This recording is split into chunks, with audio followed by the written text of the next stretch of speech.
I've been meaning to make this video for a while. I'm not really sure where to start, to be totally honest with you. So I suppose let me start here. I haven't been very consistent over the last couple of weeks when it comes to making videos for YouTube. And the reason behind that is I had a death in the family recently, and the reason my relative passed away was coronavirus. And it's been a difficult period for my family and I, and it just hasn't really been top of my list of priorities to make YouTube videos. But in this whole period, I've obviously still been watching and listening to podcasts and consuming MMA based content. So I've watched episodes of The Fighter and the Kid. I listened and I watched to The Fight Companion the other day, where Joe Rogan, Eddie Bravo, Brendan Schaub and Brian Callen sat down talking about a lot of different subjects, coronavirus being one of them. And it wasn't just The Fight Companion, it was the last few episodes of The Fighter and the Kid that really kind of prompted me to make this video. Look, I made a video a couple of months back, and it was about Brendan Schaub, and it was about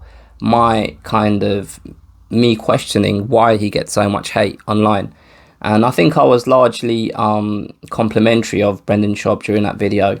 But there was a couple of things that I said in that video that I stand by today, and those things are that I don't defer to him for MMA kind of news and insight.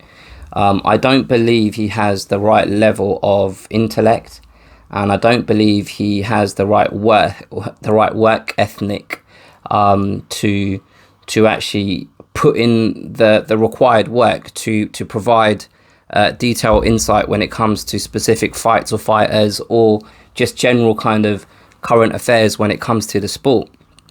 I just don't watch Below the Belt. Like I did start off watching Below the Belt, or when it was called Big Brown Breakdown, I think it was.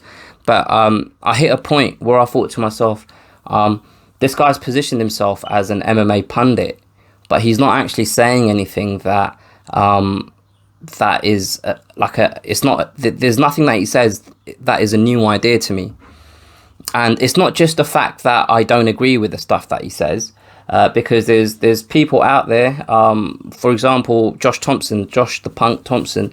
I listen to Weighing In, and he says stuff on his podcast that I don't agree with, but I still listen to the podcast because he says a lot of things that I might not agree with, but I understand his point of view.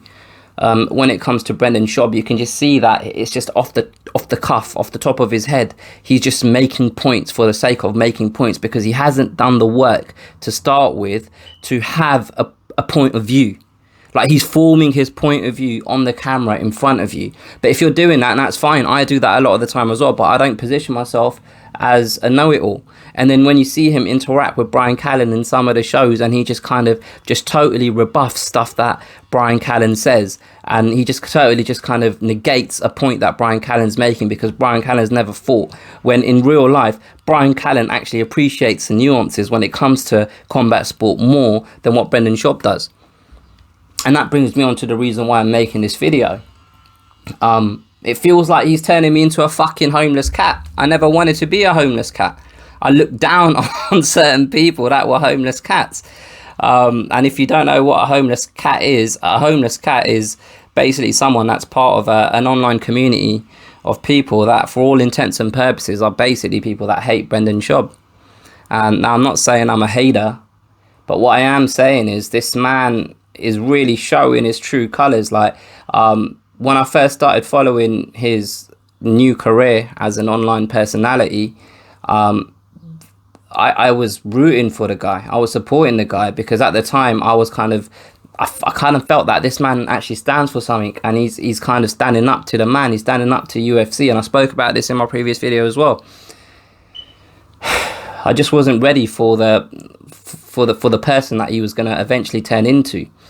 I'm not going to bother like telling you guys exactly where things are in certain podcasts. I'm not going to bother trying to say, if you look at 1 minute 36 in episode 432 of The Fighter and the Kid, like, do you know what I mean? But there's certain instances over the last couple of weeks where he's just been so dismissive of people that are choosing to cover their mouths and noses while they're in the public domain, for fear of catching the virus or perhaps passing it on to other people.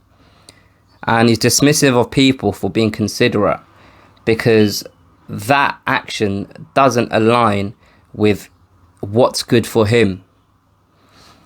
Because let's be real, like, it's not just about the overall economy that's making him say the things that he's saying. It's because he wants to go on the road and do his comedy show so he can make the money that he was making before this virus hit. And that's not a bad thing. Like, people that have businesses need to go out and earn money. But don't dismiss people that are trying to be careful just because in your head you think that someone covering their mouth doesn't want the same things as you. Do you know what I mean? Like a month or two ago, I was contracting. So basically what that means is if I didn't turn up to work, I wouldn't get paid. I didn't have sick pay. I didn't have annual leave. I couldn't just take a holiday. And if I was still contracting when this hit, there'd be a good chance that the organisation that I was contracting with could have turned around and said to me, sorry, mate, look, we ain't got any work for you. You're going to have to go. I'd be left without work. If I was in that position, I'd want to get back in the game. I'd want to work. But that wouldn't mean that I'd sit here and look at people that are being careful and trying to do their bit in not letting this virus affect more people. I wouldn't look down on them. Do you know what I mean? Like, there was this little bit where he was sat there and he was having a go at Chin for covering his mouth. And then Chin, who's the producer on the show, Chin kind of said, look, I'm just trying to do what I can to lower the chances that I pass this on to other people. And then Brendan Schaub just pulled out an arbitrary figure out of his ass. Oh, it lowers it by 2%. Like, I know for a fact he hadn't read that somewhere. He hadn't seen that somewhere. He just had to win that little argument there. And because he had to win that argument, he just made a lie up. And that seems to be a trending theme with the guy at the moment. Lies. The lies are getting out of control and out of hand. Like, you're just making up stories to support your argument. Like, I thought Brian Callen was the liar out of the two of you, but I mean, at least Brian Callen's lies are largely insignificant, inconsequential. They're just about him pretending that he fought someone when he didn't. Do you know what I mean? Whereas your lies are basically, it's like fucking propaganda, but who the fuck are you? Like, I started this video by saying to you that I stopped deferring to Brendan Schaub for MMA news because his opinions and views just didn't check out for me. I kind of realized it came to a point where he's not actually doing the work required. He's not researching fighters. He's not researching fights. He's not actually, like, if there's a current event that's given to him, he doesn't know enough to actually have an informed opinion. It's just what's up there and his own kind of the opinion that he's formed of, you know, whoever's involved in a current event, that will basically inform his answer. Does that make sense? So if he's got a bad opinion of someone, that will be what his answer is. Oh yeah, he's a dickhead, he shouldn't have done this or whatever, when he doesn't actually know the ins and outs of what's happened.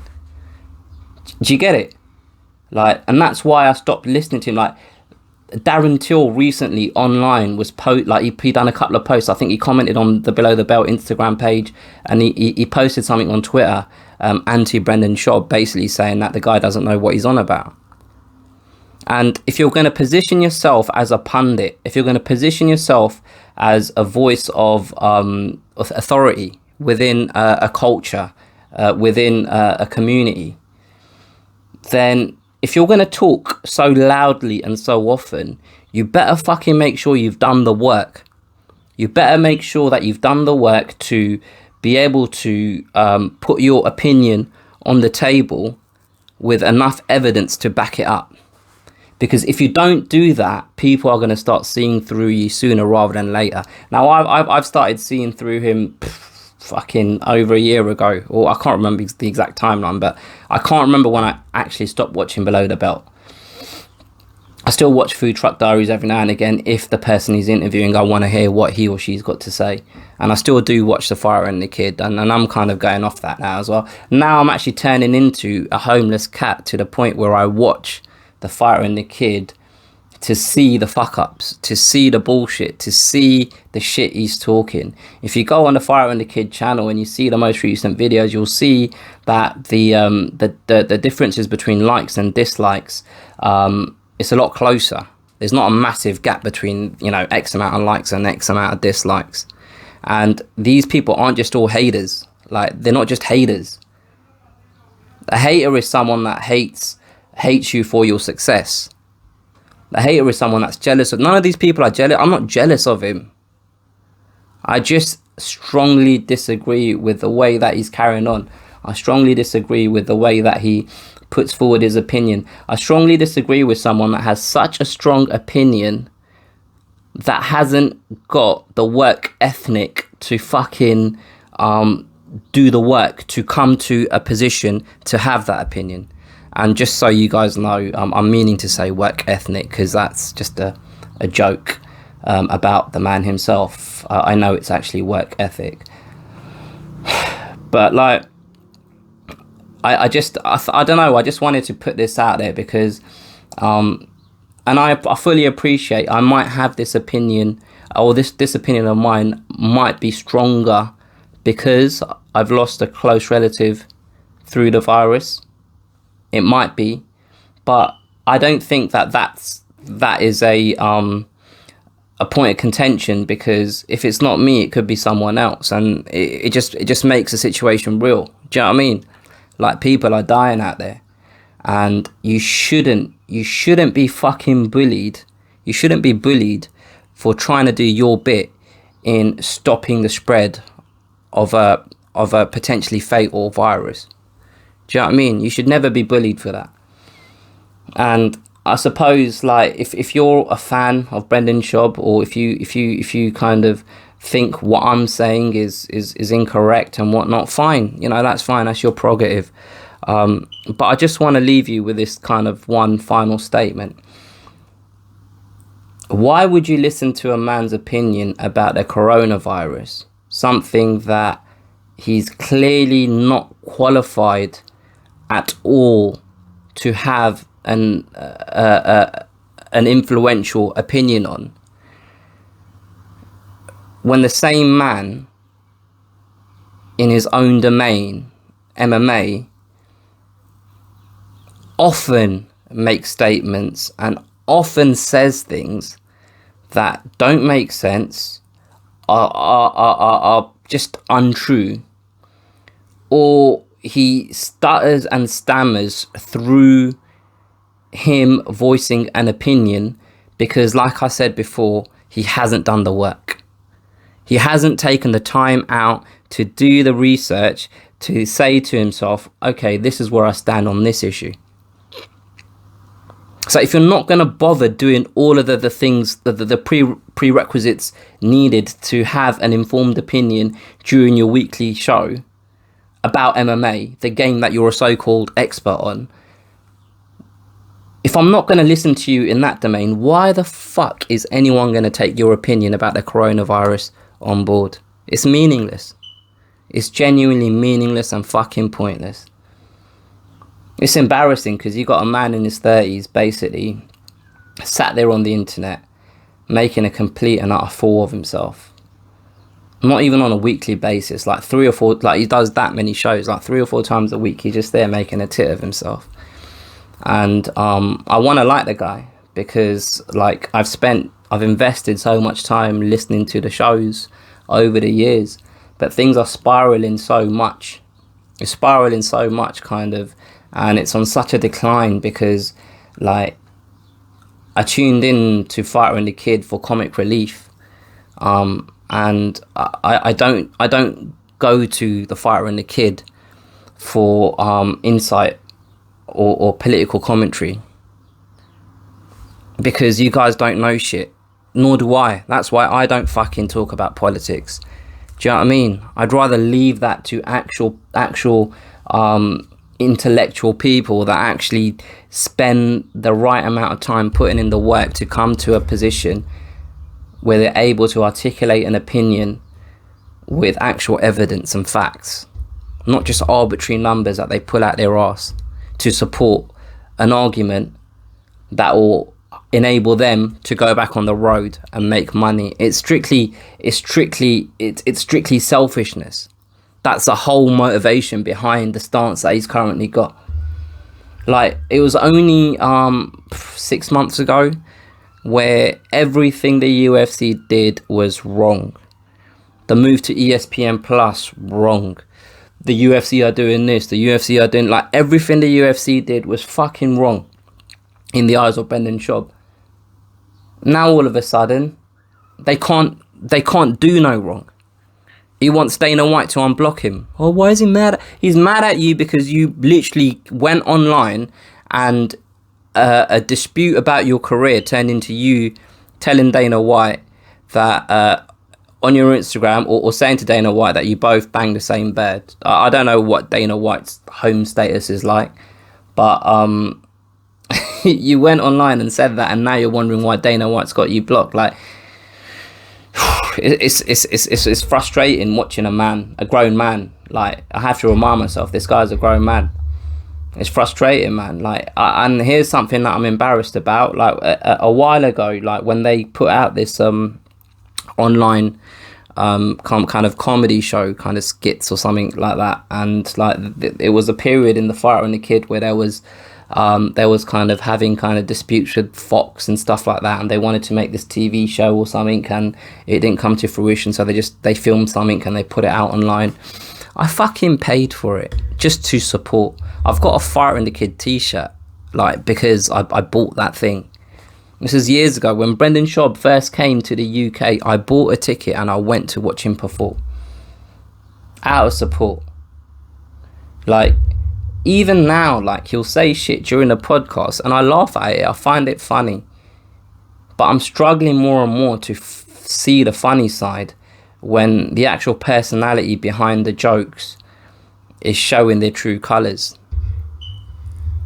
And I don't like that kind of, I can't reconcile that within myself, I suppose. But I just think, like, and again, I'm sorry, I've dragged on a lot longer than I wanted to, but where I said earlier, if I'm not going to defer to you in a domain where you're supposed to be an expert, I'm sure as hell not going to defer to you about a worldwide pandemic with so much nuance and so many different things that you need to consider. It's not just black and white the way that you perceive it to be. Grow up. Grow the fuck up, man. Anyway, that's all I really wanted to say. If you've enjoyed the video, share it with a friend. Like it, subscribe, all of that bollocks. The podcast that I do, go in the link below. Subscribe to the podcast using the app that you like to use to listen to podcasts. I'll be recording podcasts more now that kind of things are settling down a bit at home and things are going back to normal a little bit. But yeah, I'll catch you guys next time.